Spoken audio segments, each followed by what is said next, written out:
àwọn ọmọ ológun Amẹ́ríkà bíi 200 tó ti gbórí wọlé o pẹ̀lú ọ̀pọ̀lọpọ̀ àwọn MQ Reaper drones tí wọ́n fẹ́ máa fi ṣáámí kó máa fi mọ́nítọ̀ gbogbo àwọn afẹ̀míṣòfò tó ń domi àlàáfíà orílẹ̀-èdè Nàìjíríà rú. ẹ̀yin èèyàn ọ̀rọ̀ ti wá gbóná jẹun báyìí. àwọn kan wí pé gbogbo àwọn US military US trip tó ti kó wọlé tẹ́lẹ̀ látijọ́ yìí kọ́ pé kí ni gbogbo iṣẹ́ tó wá ń ṣe lórílẹ̀‐èdè Nàìjíríà gan pé àkúkú rí nǹkan kan náà. bẹ́ẹ̀ ni ó yẹ ká máa sọ orú nǹkan báyìí náà lóòótọ́ àti lódodo. àmọ́ tẹ́ bá ní kẹ́ wò àjọṣepọ̀ tí ń bẹ láàrin àwọn ọmọ ológun Amẹ́ríkà àtàwọn ọmọ ológun orílẹ̀‐èdè Nàìjíríà kò gba àwọn Amẹ́ríkà yẹn láàyè láti bọ́ sórí pápá láti lọ́ọ́ máa yìnbọn mọ́ àwọn bandit. wọn ò fún wọn nírú opportunity báyìí rárá. the only thing tí wọ́n gbà wọ́n fún ni láti máa fún wọn ní intelligence àti láti máa train gbogbo àwọn ọmọ ológun tiwa tí ń bẹ lórílẹ̀‐èdè Nàìjíríà tí wà ń bì. ẹ wo ẹ bá ń comment kí wọ́n bá mi pín fọ́nrán ìkáàkiri lógúnlógún lọ́gbọ̀nlọ́gbọ̀n àwọn ọmọ ológun Amẹ́ríkà bíi 200 wọ́n tún ti balẹ̀ bàgẹ́ sórílẹ̀‐èdè Nàìjíríà báyìí. ẹ rí i pé àwọn afẹ̀míṣòfò ISWAP tí wọ́n ti ta báyìí. bẹ́ẹ̀ ni késekése lélẹ̀ táwọn ọmọ ológun wá ṣe fún wọn lẹ́nu ọjọ́ mẹ́ta yìí. bàbá kàsàkàsà sì ń ṣe kí ni ó ń bọ̀ lọ́nà. ẹ̀yin èèyàn chief of army staff wa ìyún Wahidi Shaibu ó gbóríyìn ńlá fáwọn ọmọ ológun wa fún iṣẹ́ ribiribi iṣẹ́ takuntakun tí wọ́n ṣe lẹ́nu ọjọ́ mẹ́ta yìí. ẹ rí i pé àṣeyọrí táwọn ọmọ ológun wa ṣe lẹ́nu ọjọ́ mẹ́ta yìí ká kí wọn kú iṣẹ́ takuntakun ni torí pé kí ni wọ́n ṣe gudugudu méje yàyà mẹ́fà níjẹ̀rin wọ́n fi ẹ̀mí ọ̀pọ̀lọpọ̀ àwọn afẹ̀míṣòfò ISWAP wọ́n pa 70 nínú wọn ní boundary tí ń bẹ ní orílẹ̀-èdè Nàìjíríà àti Chad nípínlẹ̀ Borno lọ́hùn. wọ́n ní ọ̀gángan bìkan tí gbogbo wọn kóra jọpọ̀ sí àwọn ọmọ ológun wa sì lọ síbẹ̀. àwọn Amẹ́ríkà yìí náà ló ń fún wọn ní intelligence o. gbogbo ẹ̀yin tẹ́ ẹ lérò pé àwọn ọmọ ológun Amẹ́ríkà tí ń bẹ lórílẹ̀‐èdè wa pé wọn ò ṣiṣẹ́ kankan wọ́n ń ṣiṣẹ́ o. adìẹ ńlá gùn irun ara ẹ̀ ní òjẹ́ àmọ́ o wọ́n ń ṣiṣẹ́ takuntakun kọ́lọ̀ ń jẹ́ kí iṣẹ́ wọn kó máa yọ ni. àmọ́ ìgbà táwọn náà ti rí i pé iṣẹ́ táwọn nílò láti ṣe lórílẹ̀‐èdè Nàìjíríà ń bí pa àwọn ọmọ ológun títí ń bẹ ńlẹ̀ tẹ́lẹ̀ they are not enough. ìdí gan rèé tí wọ́n tún fi kó àwọn ọmọ ológun bíi 200 míì tí wọ́n tún ṣe kó wọn wọlé. ẹ wò ó ẹ káàbọ̀ sórí ètò tí mo mú wá fún yín lónìí. ẹ bá ń wá nǹkan fìdílé tàbí kẹ́ fìdílé nǹkan kẹ́sì máa bá ń pín fọ́nrán ìkáàkiri lógúnlógún lọ́gbọ̀nlọ́gbọ̀n. ẹ máa bó o síasíá ẹ máa bó o kárakára bẹ́ẹ̀ náà ni kẹ́ bá mi pín káàkiri tààràtààrà kó bàa lè tètè kan ọ̀pọ̀lọpọ̀ àwọn èèyàn lára. ìkànnì Àdàbà tẹlifíṣàn ni wọ́n ń pè bí níbi tá a ti mú wá fún yín àwọn ìròyìn yàjóyàjó ìròyìn àjá àbalẹ̀ lórí ìkànnì tí wọ́n ń bì náà lẹ́tì láǹfààní láti máa gbọ́. gbogbo ẹ̀yin ojú tó tẹ́gbẹ́ ẹ̀ṣẹ̀ ń darapọ̀ mọ́ wa fúngbà ọkọ ni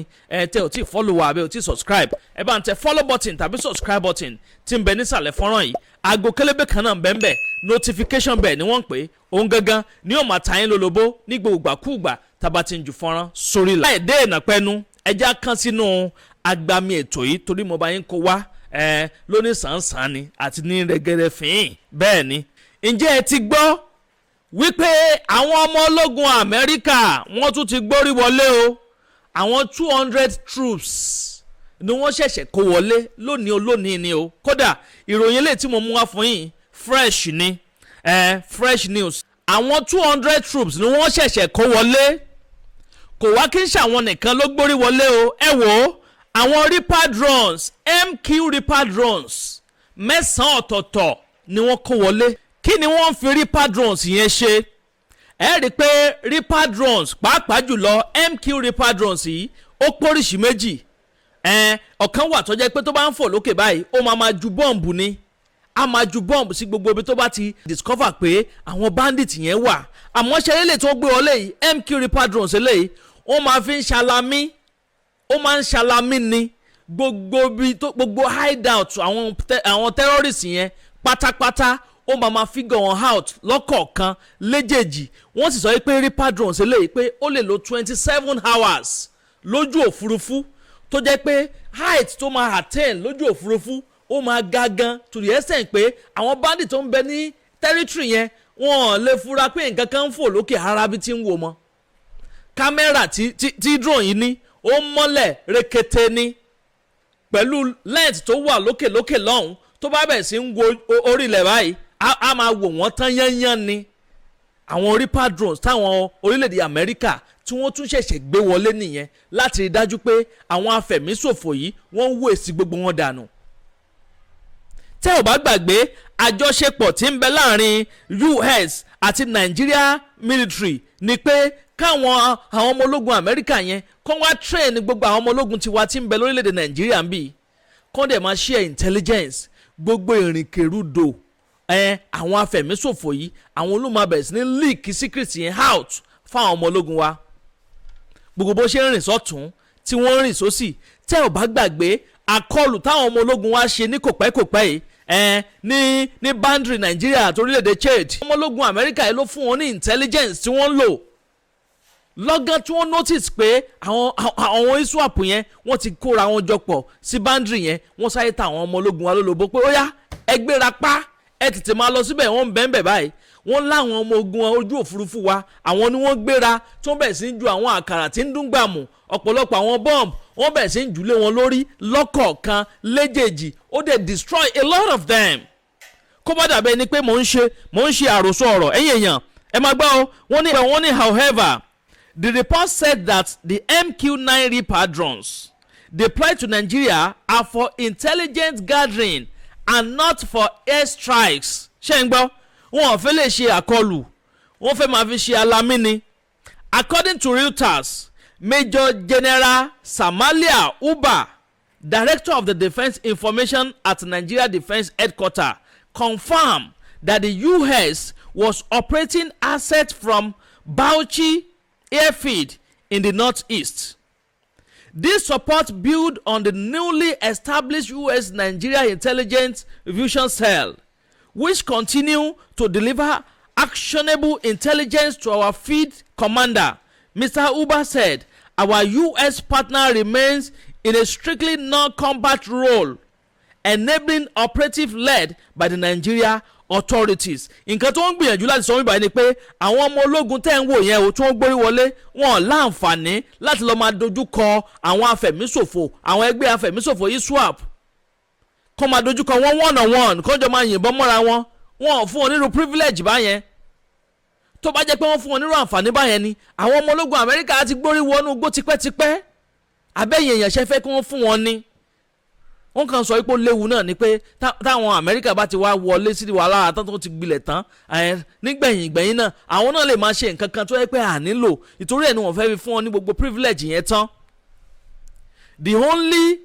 àjọṣepọ̀ tí ń bẹ láàrin àwọn méjèèjì ni kí àwọn ọmọ ológun Amẹ́ríkà yìí kó máa share intelligence pẹ̀lú àwọn ọmọ ológun wa lórílẹ̀‐èdè Nàìjíríà ń bì ẹ bá ń ṣèyún lẹ́ni. èkejì ẹ̀wẹ̀ ẹni tó jẹ́ Minister of Defence ìyẹn Wáídì Ṣáíbù ó kan sára ó gbóṣùbà káre fún àwọn ọmọ ológun lórílẹ̀‐èdè Nàìjíríà pàápàá jùlọ àwọn tó ṣe àṣeyọrí dáadáa lẹ́nujọ́ mẹ́ta yìí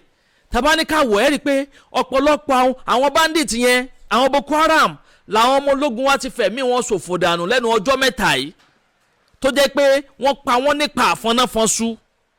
wọ́n pa wọ́n apá lọ́lọ́tọ̀ etí lọ́lọ́tọ̀ orí lọ́lọ́tọ̀ ẹsẹ̀ lọ́lọ́tọ̀ tẹ́ bá wo ọ̀pọ̀lọpọ̀ àwọn afẹ̀míṣòfò yìí nínú àgbàrá ẹ̀jẹ̀ ẹ̀yin tẹ́ ẹ̀ bá ti rí fídíò yẹn ẹ wo comment section mi link kan bẹ́ẹ̀ tí ó gbé yín lọ sórí Telegram channel wa àti WhatsApp channel gbogbo ọ̀pọ̀lọpọ̀ àwọn fídíò yẹn ń bẹ́ẹ̀ ẹ̀yin tẹ́ ẹ̀ bá láyà ẹ má lọ wo kíní yẹn o torí ẹni tí ò bá láyà tó bá bẹ̀rẹ̀ sí ráwọn nínú àgbàrá ẹ̀jẹ̀ ó ní bí ó ṣe máa ṣe bọ́dí èèyàn àwọn ọmọ ológun wa wọ́n ṣe gudugudu méje yàyà mẹ́fà ní nǹkan bíi ọjọ́ bíi mélòó kan sí ìsìn báyìí wọ́n perform excellently well ó yẹ ká gbóṣùbà káre fún wọn irú nǹkan báyìí sì làá máa rí lágbára Ọlọ́run máa fún wọn ṣe gbogbo the next operation tó máa lọ fún ó máa wà successful lágbára Ọlọ́run àtún ní gbọ́kú àwọn ọmọ ológun wa mọ́ ẹ bá ń ṣàmì àdúrà kẹsì bá ń gbé tọ́ àdúrà mi ẹni tó wá jẹ́ Chief of Army Staff IDC2 ó gbóṣùbà káre fún wọn ẹ máa gbọ́ o ó ní Chief of Army Staff Coas Wáídì Ṣítù has commended troops of Joint Task Force Operation Enduring Peace ìyún àwọn TJF OPEC for their unwavering commitment and resilience in the ongoing fight against insecurity in Plateau State.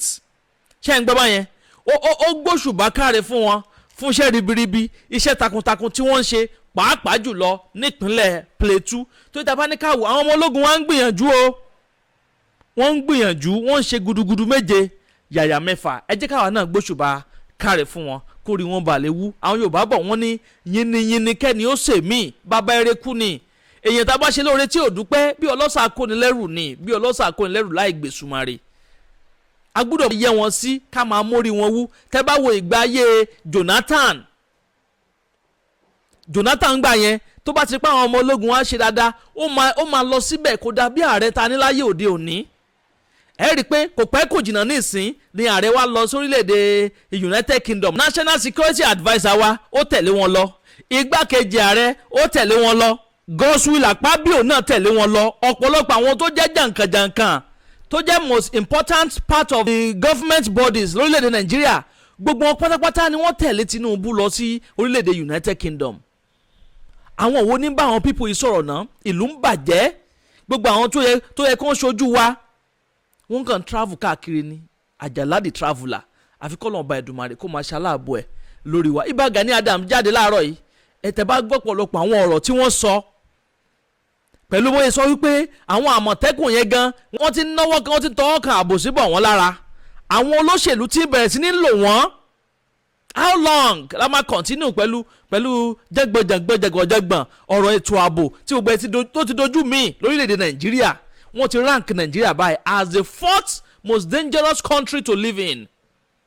lórílẹ̀‐èdè Nàìjíríà ní gbogbo àgbáyé eléyìí gbẹnu tán o ẹ̀yin ìyẹn wa ẹ bá ń comment kẹ́ máa like kẹ́sì máa pín fọ́nrán ìkáàkiri nílẹ̀ jù báyìí lọ lórí ilé tí a mú wá fún yín sáà yìí bó bá tún ṣe ń lọ lórí ọ̀rọ̀ yìí gbogbo ẹ̀pátá náà lẹ́ẹ̀ láǹfààní láti máa gbọ́ lórí ìkànnì Àdàbà tẹlifíṣàn ẹ ṣeun tẹ́ ń gbọ́ wa ẹ kú kalẹ̀.